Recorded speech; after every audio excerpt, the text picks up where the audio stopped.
with schools, we're not really seeing that. It's more ammunition for those pushing to reopen schools for in-person learning. The superintendent of Clark County Schools, where Las Vegas is, says it can't happen soon enough. They lost another student over the weekend, the 19th suicide since schools went virtual only last March. Suicide. It's hard to know why someone takes their life, but do you personally think there is a link between virtual schooling and the number of suicides you've had? I think there's a factor involved in this. Yes, I believe so. In what sense? I think that the isolation. I think the kids reaching out. They don't have a vehicle in school right now. In rural Washington State, high school junior Lily Villa says her anxiety got worse after in-person classes stopped nearly a year ago.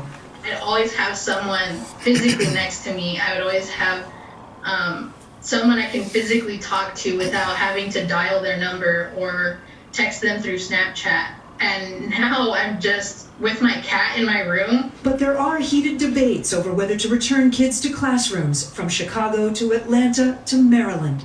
We want nothing more to be back in our classrooms. The head of Maryland's teachers union says teachers won't go back on March 1st unless they're vaccinated. Let's get back to school, but let's do it in a safe way about so COVID. Our teachers, our educators feel safe and parents feel safe. Putting the things in place and easing fears and not pitting people against each other. The CDC authors say schools will still need to require face masks, increase physical distance, and do testing. They warn indoor sports could jeopardize safety, but they see a path forward for schools and a way to keep teachers and students safe. Kate Snow, NBC News. The impeachment trial of former President Trump is moving forward, but there's already a major I just want to hear about COVID. that there are not enough votes for a conviction. NBC's Peter Alexander now with the latest on that. Tonight, the swearing in. So help you God. I do, so help you God. All 100 senators signing an oath ahead of the historic second impeachment trial of now former President Trump, set to begin February 9th. After House Democrats marched their article of impeachment to the Senate, accusing Mr. Trump of inciting the insurrection in the same building where they'll prosecute their case. President Biden now endorsing the trial, telling CNN overnight it has to happen, even as he acknowledges he does not believe Democrats will get the 17 Republican votes they need to convict Mr. Trump. And tonight, an early blow to Democrats' hopes of a conviction. Just 5 Republicans voting with them that an impeachment trial of a former president is constitutional. 45 Republicans, led by Rand Paul and including Mitch McConnell, arguing it's not. This is what's on the news today. Democrats are wasting the nation's time on a partisan vendetta against a man no longer in office. It's almost as if they have no ability to exist except in opposition to Donald Trump. Tuesday, January 6th. It is clearly and certainly constitutional to hold a trial for a former I'm going to see what they report next, Still, and then we're going to, pressing come ahead back. with his agenda tonight, unveiling new executive orders aimed at improving racial equity in America, addressing racially discriminatory federal housing policies, ending the federal use of private prisons, and combating xenophobia against Asian Americans and Pacific Islanders who've increasingly been the target of harassment during the pandemic. We still doing that, people? We can end it tomorrow, but I promise you, we're going to continue to make progress to eliminate systemic racism. And late tonight, news that the Democratic senator who was appointed to preside over the impeachment trial is now in the hospital. Vermont's Patrick Leahy, his office says he was not feeling well this evening and is being evaluated right now, Lester, as a precaution. Well, Peter, we certainly wish him well. We learned today the president spoke with Vladimir Putin today. I suspect they had a lot to chat about.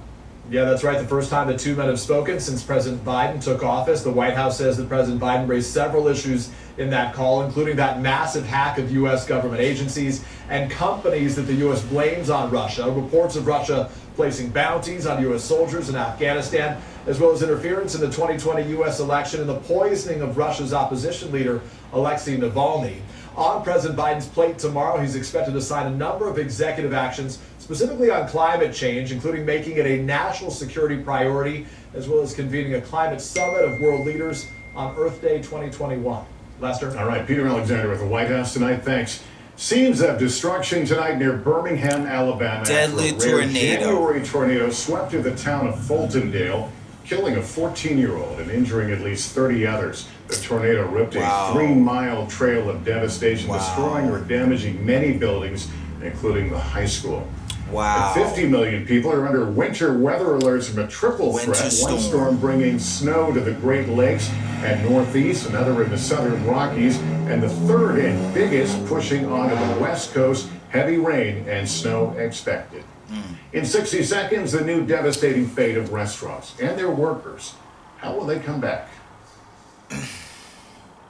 And there you have it, ladies and gentlemen. And on this day, this is what the news is talking about. On January 26, 6:43 p.m. This is what's being talked about. You know, January 26, 6:43 p.m. We are talking about the presidential stuff.